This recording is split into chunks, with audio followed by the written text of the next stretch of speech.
En tu desierto es que se marca tu victoria. La palabra desierto, la Biblia, un desierto normal, es un lugar de arena, un lugar donde hay mucho calor, un lugar incómodo, un lugar no apto para la vida normal de los seres humanos, sino un lugar difícil, un lugar incómodo, un lugar donde nadie quiere estar. Y cuando en la iglesia y en el Señor hablamos de desierto, hablamos de proceso, hablamos de prueba, hablamos del momento incómodo, del momento de enfermedad, del momento de dificultad, de ese momento donde nadie quiere estar metido allí en esa situación. A eso nos referimos cuando hablamos de desierto.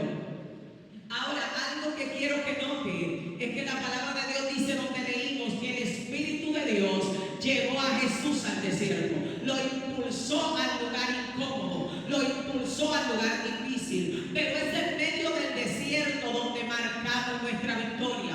Porque muchas personas no tienen victoria después de un largo proceso de dolor, porque en medio del dolor ellos no entendían que la victoria no venía de camino, la victoria estaba en medio del proceso, la victoria estaba siendo marcada en medio del momento difícil. Cuando estamos en desierto es donde Dios tiene en la mano el cuaderno de calificación y está poniendo notas. Viene un momento, y esto pasa en la escuela, que los muchachos vienen contentos diciendo que pusieron un 100 o me pusieron un 90 o saqué un 10 de 10, y él está contento y esperando la hora en que le entreguen la nota, pero en verdad hace rato que ya él se ganó su nota, hace rato que él marcó su calificación. No es cuando te dan el numerito que te ganaste la nota, fue creando el examen, fue haciendo el examen, fue en medio de la hoja del examen donde marcaste la victoria tuya.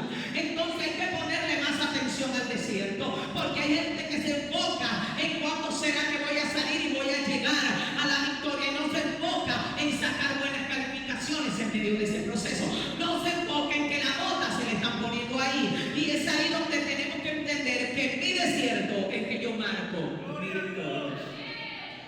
Y esto te hace ver la situación difícil de una manera distinta. Si miras hoy la situación que tienes y dices, ahora es que me están calificando, es aquí que yo voy a determinar dónde voy a estar mañana, es ahí que yo voy a determinar el numerito que me va a pasar el maestro el día que yo vaya a recibir la nota. Es en medio de ese proceso. Israel fue llevado por Dios al desierto. Algo que Dios hace en medio del proceso es que tiende a llevarnos por el camino largo. Usted dice, Señor, pero no puedes. Si me vas a bendecir a hacerlo en un día, puede. Pero Dios necesita trabajar tu fe y tu calificación, y decide hacerlo en 10 años. Y te lleva por el camino largo. Ahora, en medio del camino largo, cada día va a marcar la calificación, y depende del camino lo que vas a recibir al final de ese camino. Depende de lo que usted hace en el año en la escuela y en los exámenes, la calificación final que usted va a recibir. Entonces hay que prestar mucha atención al desierto, y hay que ver qué debemos hacer en medio del proceso para que cuando salgamos, no salgamos como los muchachos cuando miran la nota que dice ese profesor se la cogió conmigo. Un 30 de 100. ¿Será verdad que el profesor se la cogió? ¡Gloria a Dios! O que en medio del examen se volvió un disparate y durante el año nos rindió. Porque creían que lo importante era la calificación final y lo importante era el proceso. Dile al que está a tu lado, lo importante es el proceso. Eso es lo importante. ¿Qué hacemos en ese tiempo? El Señor llevó a Jesús al desierto. Dios te lleva por el camino largo. Dios endurece el corazón de Faraón para que te persiga. Cuando Israel fue llevado al desierto, dice que Dios endurece el corazón de Faraón para que le caiga atrás. Porque en el desierto tú vas a ser perseguido, en el desierto vas a tener ataque, en el desierto vas a tener escasez, pero ahí están poniendo nota para la victoria que viene de camino. El Señor está cada día evaluando la calificación que sacamos en ese desierto. El plan de Dios es darte la victoria, pero Dios te pone en ese proceso de desierto. La Biblia dice en 1 Corintios 10 del 1 en adelante, 1 Corintios 10 del 1 en adelante, que todos los israelitas estuvieron bajo la nube, todos comieron, todos pasaron el mar, todos comieron del mismo maná o del mismo alimento espiritual, porque todos recibieron la misma palabra. Pero dice la palabra de Dios que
viene a Cristo. O sea, la palabra de Dios está diciendo, ellos se comieron el pan del cielo, que Cristo luego dice, yo soy el verdadero pan que descendió del cielo. Ellos bebieron de Dios y dice que la mayoría murió en el desierto. ¿Por qué? Porque se bebieron el agua pero no asimilaron la palabra. Se comieron el pan pero no asimilaron la palabra. Oyeron la voz de Dios pero no asimilaron la palabra de Dios. Es como cuando usted le pone una transfusión de sangre. Se supone que le están poniendo una sangre de acuerdo a su tipo de sangre. Pero hay gente que le pone la sangre aún siendo su mismo tipo de sangre. Y hay cuerpos que rechazan la sangre. Y rechazan la sangre. ¿Y sabe qué está pasando con ese cuerpo que está rechazando la sangre? Que tiene muchas probabilidades de morirse porque necesita la sangre, pero el cuerpo rechaza la sangre. Y hay otros que le ponen su mismo tipo de sangre y el cuerpo recibe la sangre. Así el creyente que Dios le da la palabra que necesita, le da el alimento que necesita, pero su cuerpo no digiere el alimento, su corazón no digiere el alimento, y como no lo digiere, entonces su vida no va a cambiar, y como no va a cambiar, pues no va a tener resultados diferentes.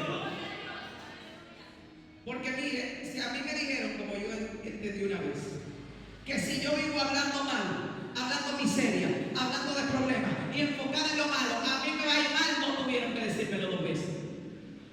No, eso yo lo repetí. Espérate, hay que frenar aquí. Tengo que monitorearme diariamente lo que hablo, porque yo no voy a seguir cosechando mal. Y comencé a hablar palabras de fe. Cada vez que me pesco, que quiere salir algo que no sea fe, espérate, frena ahí, porque no puedes hablar eso. No me lo dijeron 2 veces. Cuando el Señor me dijo, tienes que acercarte a mí, buscar mi presencia, no me lo dijo 2 veces. Porque cuando usted entiende que, mire, y hay gente así. Hay gente que Dios le habla una vez, está resuelto. Pero el estudiante que el maestro le da la explicación hoy, ¿entendiste? Sí. Mañana, vengan a una práctica. Me olvidé de lo que me dijo. Pasado mañana le explican la tarea de nuevo. Venga a hacer la práctica. Profe, ya no me acuerdo. No, yo siempre me acordaba. Porque el maestro estaba hablando y los muchachos mirando la explicación y yo tomando nota acelerada. Ojo, digo esto aquí. Ojo, la clave es esto. Ojo, la clave es aquello. Y cuando él decía, ¿quién viene a la pizarra? Yo levantaba la mano porque hace rato que el ejercicio ya estaba descifrado. Porque yo no estaba mirando al otro y algunos dicen en la escuela, comiendo boca. Estaba tratando de asimilar lo que el maestro me está enseñando para aplicarlo a mi vida. Porque el que aplica es el que crece. El que aplica y digiere es el que crece. La palabra es efectiva. Pero si yo no me la como y la digiero, no me va a funcionar. Y este pueblo en el desierto dice que de la mayoría de ellos no se agradó Dios. Oiga, fue tan fuerte que dice que solo Josué y Caleb creyeron a Dios. Israel vio el mar abrirse y ellos no asimilaron que Dios era demasiado poderoso. Ellos vieron a Dios matar a los egipcios que venían detrás de ellos, ahogándose en el mar. Y ellos no entendieron que Dios era poderoso para cualquier situación. Ellos vieron a Dios mandar pan del cielo. Y en vez de decir, este Dios es tan poderoso que hasta en el desierto manda pan, le dijeron a Dios, y es que tú tienes tan poco poder que no puedes mandar más que pan. Y Dios los miró y dijo, oiga, le dijeron a Dios, ¿será que tú puedes mandar carne? Pero no se lo dijeron en un tono de, Padre, manda carne, por favor, ponte ahí una meturita, como decimos allí en Higüey. No, o una compañía, como dicen aquí. No, le dijeron a Dios, estamos hartos de esta comida que tú nos estás dando. ¿Será que tú puedes mandar algo más? Ahora, ¿qué pasa cuando estamos en proceso? En proceso hay gente que sabe pedirle a Dios en el desierto y Dios le da de buena voluntad, y hay gente que molesta a Dios, porque hay gente que en medio de la aflicción dice, yo estoy harto de este trabajo, que lo único que me gano son 3,000 pesos toda la semana y no me da para nada. En vez de decirle, Señor, gracias por el trabajito que tengo, solo me da para mal comer, pero estoy comiendo, yo sé que viene uno bueno de camino. Pero cuando le dice a Dios que estás harto de ganarte 3,000 pesos semanales, Dios dice, ven papá, que voy a provocar que te voten para que te quedes sin nada, porque allí hay otro llorando que anhelaría el puesto que tú tienes, aunque sea para comer, y estaría agradecido. Porque no es no pedir en el desierto, es saber pedir, saber pedir. Y sabemos pedir cuando vamos en humillación a Dios, agradeciendo lo que tenemos y pidiendo más. pero no quejándonos de lo que tenemos. Hay personas que se le quejan a Dios. Señor, este hijo que me diste es un problema. Ese muchacho, alguien me dijo en una ocasión, pastora, es que mi desgracia, es que mi maldición, ese hijo que yo tengo, ese muchacho me quita la paz, ese muchacho no me deja en paz, ese muchacho, digo que lo que tiene es que no se está tranquilo. Y le dije, pero si tú quieres oramos para que se vuelva un vegetal. Y me dice, no, un vegetal no. Digo, pues agradece que se mueve, agradece que el muchacho es activo, se mueve porque tiene mucha energía, por no jugar pelota, por no jugar pitilla, por más que tiene la energía que haga algo. Pero si lo trancaste en un cuarto y no lo pusiste nada que hacer, te va a desbaratar el cuarto, porque hay niños que tienen una energía que usted tiene que buscar un perro para que lo corretee. Pero no quejarse a Dios porque el niño se mueve demasiado. Usted sabe las madres que lloran a Dios y le dicen a Dios, permite que mi hijo aunque sea hable, que aunque sea mueva las manos, porque no hace nada, es un vegetal, tiene problemas y quisiera el suyo, aunque le destruyera la habitación corriendo. Entonces debemos aprender a agradecer lo que Dios nos da en medio del desierto. En el desierto marcamos nuestra calificación. ¿Qué te van a dar cuando acabe ese proceso? Dependiendo cómo te estés manejando ahora en el proceso. ¿Cómo vas a salir de ahí? Analiza cómo me estoy manejando, qué estoy haciendo. Evalúa el desierto y velo como la plataforma para Dios llevarte a la victoria. Ahí estás marcando tu calificación. La gente solo va a ver tu victoria, pero la victoria no te la ganaste en la victoria, te la ganaste en el desierto, te la ganaste en el proceso. La calificación es en el proceso. Hay que prestarle más atención al proceso que a la victoria, porque la victoria te la van a celebrar sola, pero el proceso, ahí te puedes quemar, ahí puedes salir muerto, ahí puedes perderlo todo y ahí puedes salir para otro desierto del mundo. Entonces, cuando nosotros entendemos que la parte más importante de esto es el desierto, en vez de llorar y quejarnos, comenzamos a prestar atención. Dice la Biblia, en 1 Corintios 10 en adelante, donde leímos que estas cosas están escritas como ejemplo para nosotros, a los que han alcanzado los últimos tiempos, que somos nosotros, como ejemplo. Dice, para que no murmuremos como ellos murmuraron y perecieron en el desierto, para que no deseemos cosas malas como ellos desearon y murieron por el destructor, para que no nos devolvamos a Egipto en nuestro corazón y acabemos postrados en ese desierto. ¿Y qué significa morir en el desierto para nuestro tiempo? Porque Israel murió literalmente sus cuerpos fueron enterrados uno por uno, de todos los que dudaron, de todos los que murmuraron a Dios en ese desierto. Para nosotros en este tiempo, morir en el desierto quiere decir que si ibas a pasar 3 años con una escasez económica, Dios diga, anótale 60 años ahí en escasez y que muera en esa situación. Eso es morir en el desierto. Y hay gente que dice, Señor, pero voy a morir en esta condición, voy a morir solo, voy a morir así, en esa situación. Hay gente que sí va a morir así. Ahora, ¿de qué depende? De ti. Dile al que está a tu lado, depende de ti. No dependía de Dios que Israel entrara a la tierra prometida. Dependía de Israel. Dios estaba dispuesto a entregarle la tierra. Dios estaba con ellos, pero dice la Biblia que Israel endureció el corazón y con los oídos oían pesadamente y no decidieron creerle a Dios y murieron. Entonces, tenemos que entender qué es murmurar de Dios. Lo que Dios nos da. Hay gente que se está quejando de lo que Dios le está dando. Y yo tengo un principio, y es que usted no debe estar conforme con lo que Dios le da, pero de la buena manera. Yo tengo este lapicero rojo y quiero una caja de lapiceros azules. Señor, gracias por el rojo. Cuánto me gustaría un azul, pero estoy muy agradecida por el rojo. Por lo menos tengo lapicero y escribo y agradezco a Dios por esto, pero anhelo más. Porque hay gente que dice gracias para no tener nada, mejor un rojo. Ese está conformado, a ese no le van a dar nada. Pero el que agradece y pide más, le van a dar más. Puede anotar eso, agradecer y pedir más. Decir, Señor, aquí está bien, perfecto, gloria a Dios, agradecido por el maná, contento por el maná, porque pudiera ser que no hubiera nada. Pero si hay maná, hay comida. Ahora yo sé que tú me vas a enviar carne. Yo sé que en algún momento allá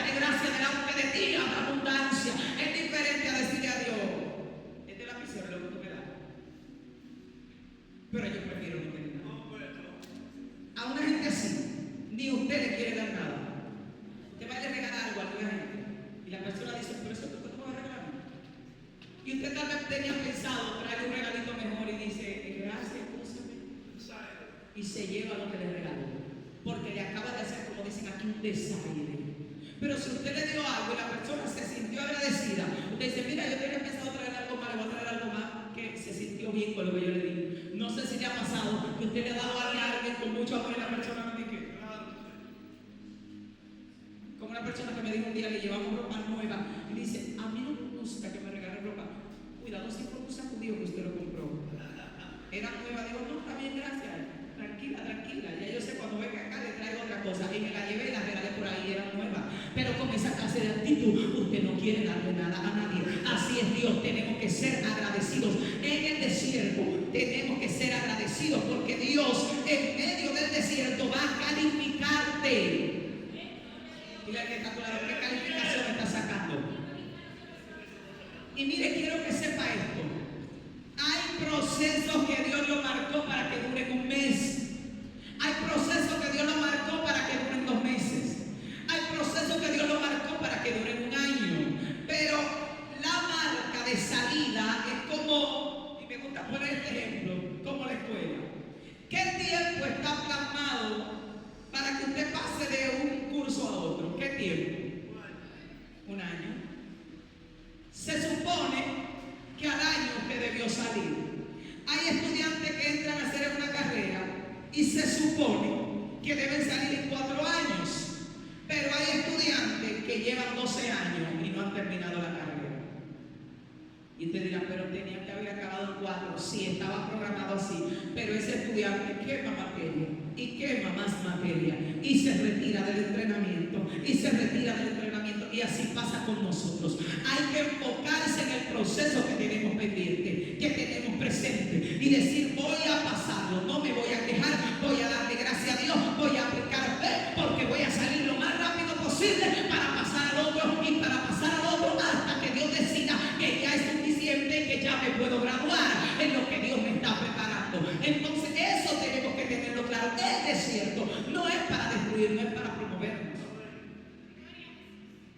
La gente que está enferma, que tiene problemas de enfermedad, tiene un escenario para ver muchos milagros. En mi vida, en una ocasión comencé a anotar los milagros que Dios había hecho y dije, no, ya voy a dejarlo porque llevaba 25 y digo, ya es demasiado. Y me pongo a contar y ya la gente va a decir, pero Dios mío, 25 milagros. Ahora, esos 25 milagros fueron 25 enfermedades. O sea que la enfermedad es un escenario para Dios hacer milagros. La niña mía, la que estaba cantando aquí ahorita, tenía un problema en un seno, me llaman, le hacen una sonografía, hay que operar. El hijo mío me llamó dando gritos, casi se muere, se unió con la otra hija mía a dar gritos y me dijeron, mami, tú no tienes sentimiento. El hijo mío malo que estaba ahí se desgranó tanto dando gritos que cogió para donde la otra hija mía y me dijo, yo vine para acá a llorar porque que mami no llora, mami no tiene sentimiento, a mami no le importó nada. Y yo le dije, muchacho, pero ¿quién se ha muerto? Y ese llorico dije, es que puede ser un cáncer. Digo, muchacho, por Dios, pero de ese grito. Y me llama la otra dando grito y llaman a mi mamá y están ellos ahí muriendo. Y digo, pero señores, no se ha muerto nadie. Ay, que eso es peligroso. Digo, pero que no se ha muerto nadie. La llamé a ella y le dije, ven para acá, para la casa. Ella estaba viviendo en Higüey. Y le dije al Señor, vamos a orar, te doy 1 mes y voy a creer 1 mes por el milagro. Al mes le dije, ven, te voy a llevar a la clínica. Cuando la llevo a la clínica, que le hacen el estudio y se lo hacen, dice ella, ahí está la seña y la marca de que hubo algo, pero ahí no hay nada. Y ella cuando salimos me dice, mami, pero que estaba ahí, el otro estudio estaba ahí. Digo, ¿quieres que esté de nuevo? Aleluya, ¿qué te estoy diciendo? Dios te puso en el escenario correcto para que apliques la fe y comiences a ver milagros. Pero si nos ponemos locos y creemos que Dios nos va a matar. Mi mamá me llama hace un tiempo, bueno, mi esposo es testigo, y me dice, mi hija, no le digas esto a nadie, tengo un problema con una situación de un cáncer y no se lo diga a los hijos míos. A mí me han hecho varias operaciones, el médico dice que avanza y avanza y yo creo que me voy a morir ya y qué sé yo cuánto. Y me volteé cuando ella ya no estaba bastante cansada y me volteé en el mueble y le dije, Señor, mira este cáncer, esta cosa, cancélalo. Y está bueno, tú sabes que yo no tengo tiempo ahora mismo de sentarme a atender a una persona enferma, ayúdame ahí, mete mano, así mismo le dije a Dios, porque a veces hablo con él de una forma yo hablaba antes y le digo al Señor, ayúdame ahí, sí. Y al otro día, los 2 días me llama mami y me dice, mija, yo estaba aquí, estaba orando y vi 2 ángeles que bajaron vestidos de médico y me dijeron, golpéate, que mami dio el testimonio aquí en la iglesia y vine y me operaron. Y cuando fue al médico, el médico le dijo, está sana, ya no tiene nada, desapareció. Y yo quiero que tú entiendas que el Dios Todopoderoso es Jehová, pero ¿qué estaba haciendo? ¿Qué estaba haciendo? Cuando vienen y nos dan la noticia, un hijo tuyo tiene esto y no, hay que tener paz. Y es un escenario para un milagro. Un escenario para un milagro. Algunos que conocen el testimonio del niño mío, el nietecito que algunos lo vieron, que tiene por ahí 10 años, 11 años, que tenía los pies doblados. Dios hizo el milagro. A mí me dijeron, no hace mucho tiempo, hace como creo que 4 años, fui al médico con mi esposo y la doctora me dijo, no puedes esperar, tienes que operarte, tiene varios quistes, uno está ya demasiado grande y está parido y se te puede explotar ahí adentro. Y no puedes esperar más de un mes. Volvió y me examinó y me dijo, y además tienes una inflamación y tienes líquido, porque uno de los quistes está botando líquido. Yo, cuando agarré los resultados, los cerré, le dije a mi esposo, está bueno, yo me lo merecí, porque yo sabía que no podía estar 5 años sin ir al médico a chequearme. Cualquier diagnóstico que me dieran, está bien. Y fui y se lo dije a los hermanos que estaban trabajando conmigo en ese momento, nuestra hermana clase y Abiel. Le dije, le voy a dar un mes a Dios y voy a creer en un mes.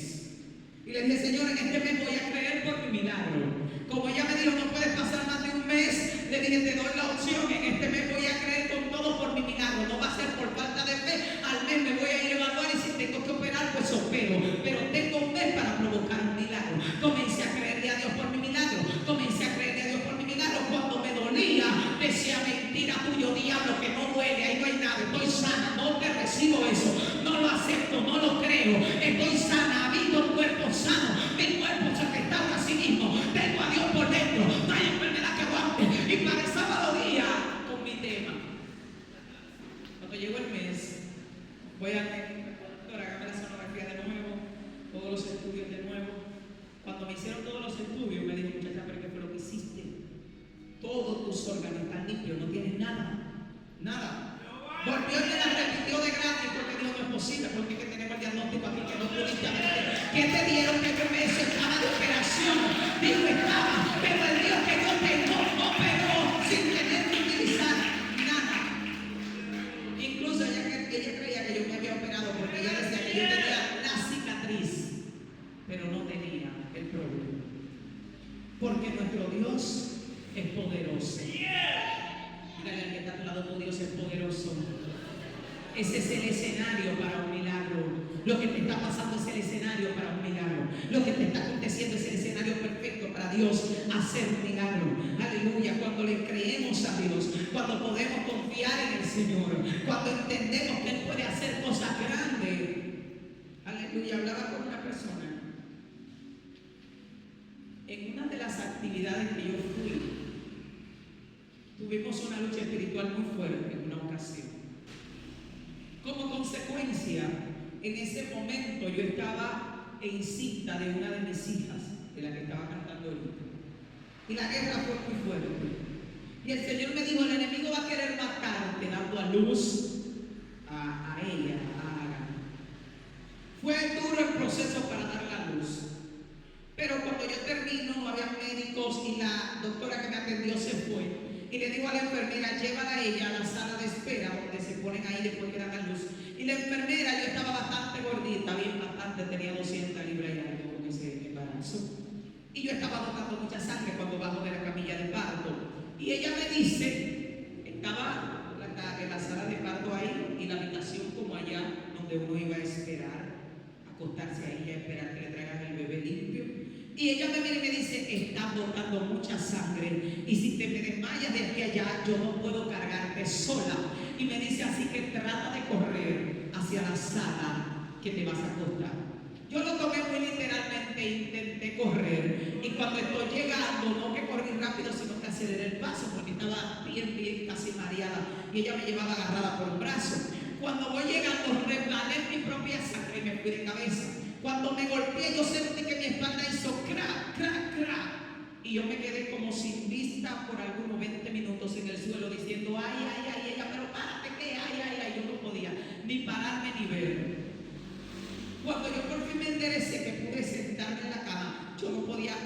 apoyarme de este lado ni de este lado.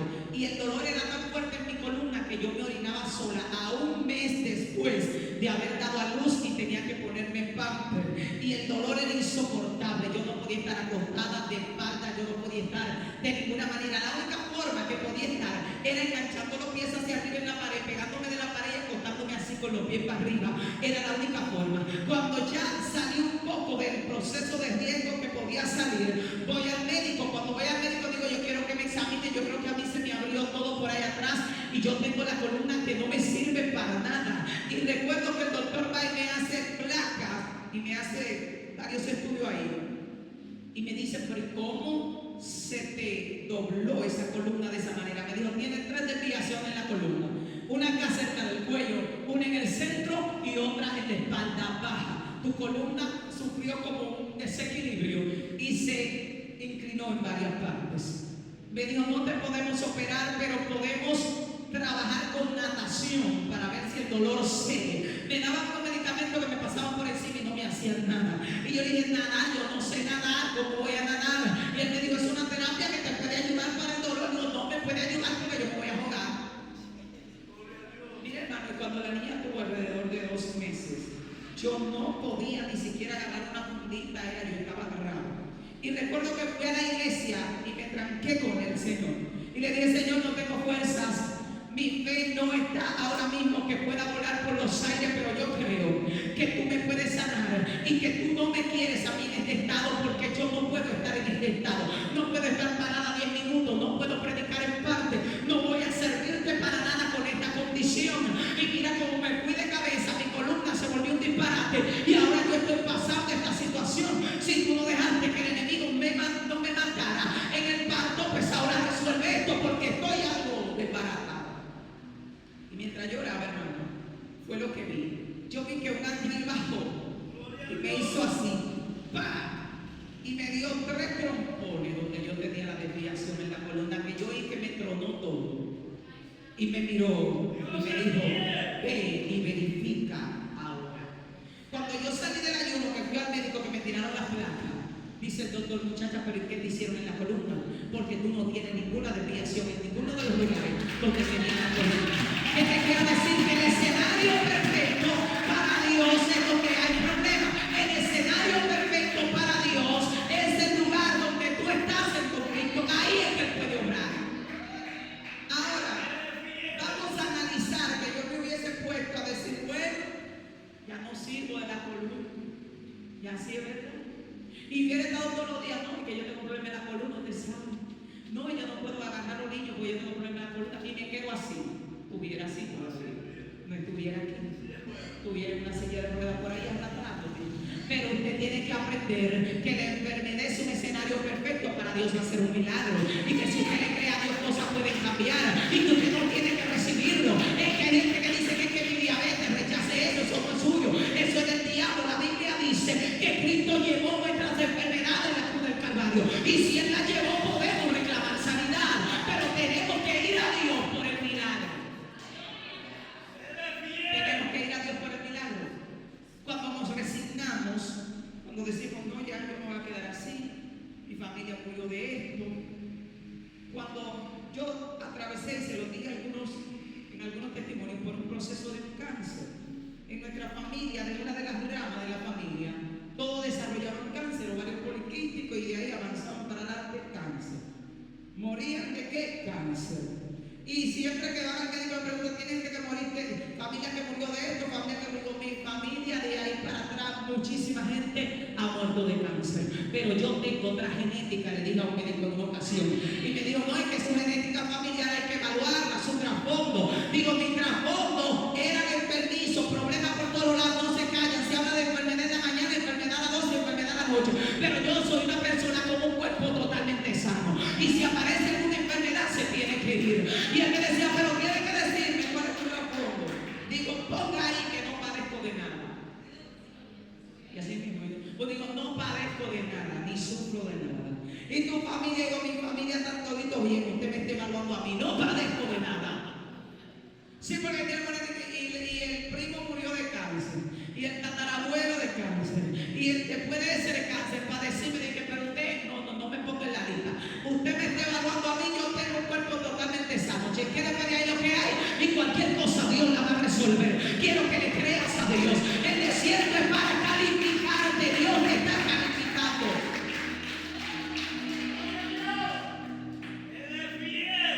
Josué y Caleb, y quiero que entienda esto, que el mismo escenario donde hay gente que muere, hay gente que son promovidos.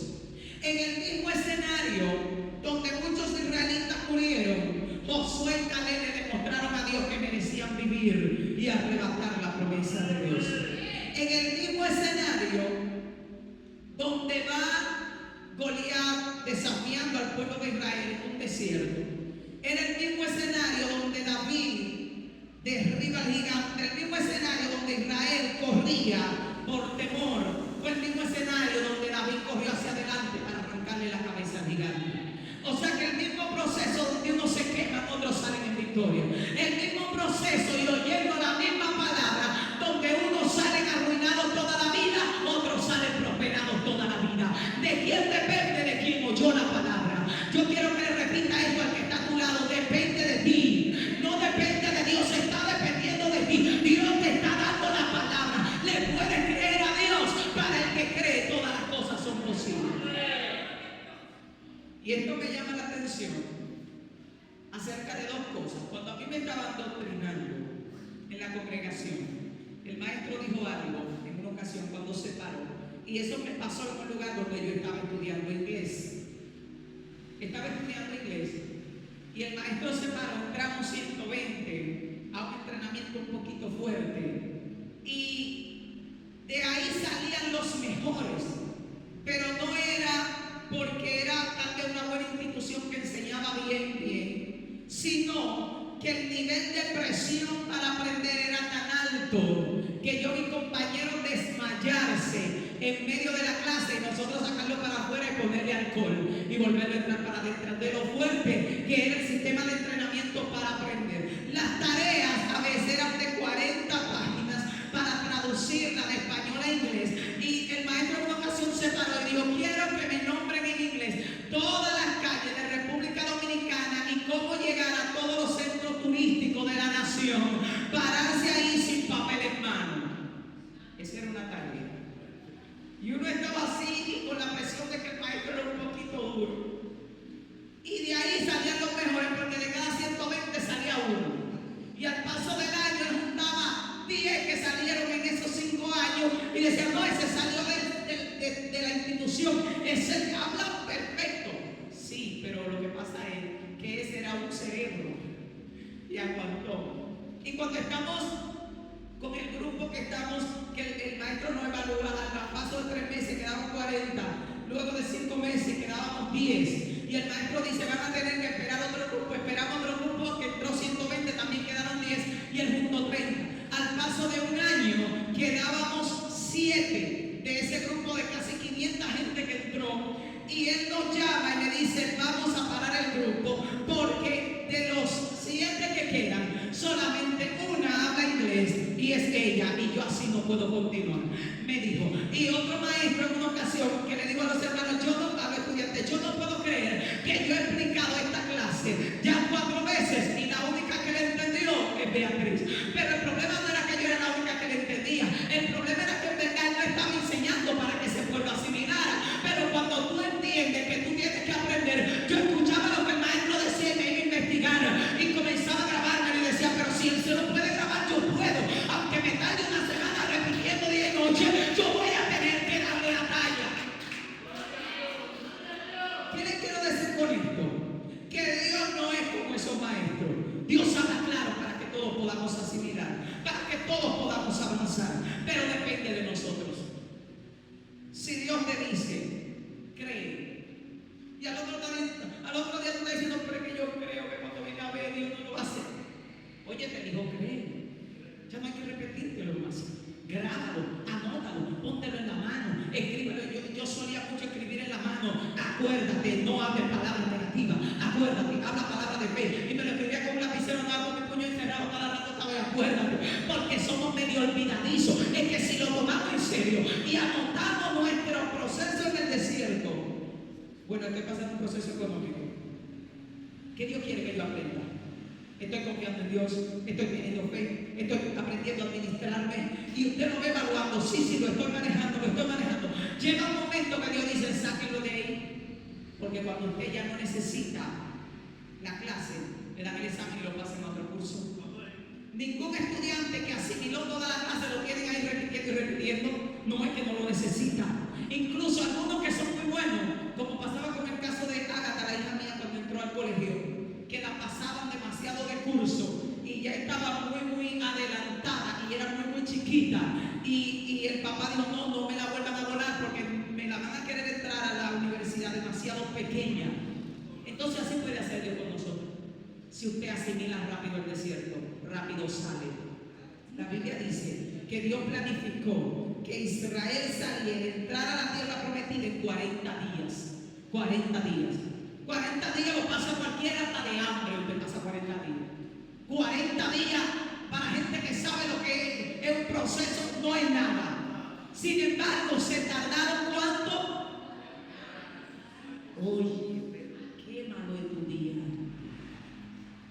Porque mire, yo hubiera visto ese mar abrirse y le hubiera dicho a Jehová, no me voy en ayuno 40 días tranquilo, que Moisés está allá arriba en el monte y yo aquí abajo en la montaña, como hizo Josué. No hubiera tenido tiempo ni para dudar ni para criticar. Viendo ese milagro, no hubiera tenido que darme nada. Me hubiera dejado 40 días de hambre y todo aguanto contenta. Porque usted y yo tenemos que aprender a creerle a Dios. Pero Israel vio ese milagro y al otro día estaban dando brinco. Y al otro día, en 40 días, molestaron tanto a Dios que Dios dijo, un día por año, denle para atrás que se mueran toditos en el desierto. 40 días. O sea que tu proceso Dios le puso término. Y si en medio del proceso le crees a Dios, hay enfermedades que se pueden ir en un mes, hay enfermedades y problemas económicos que se pueden resolver en un mes, pero depende lo que hagamos en el desierto, porque el desierto marca tu victoria.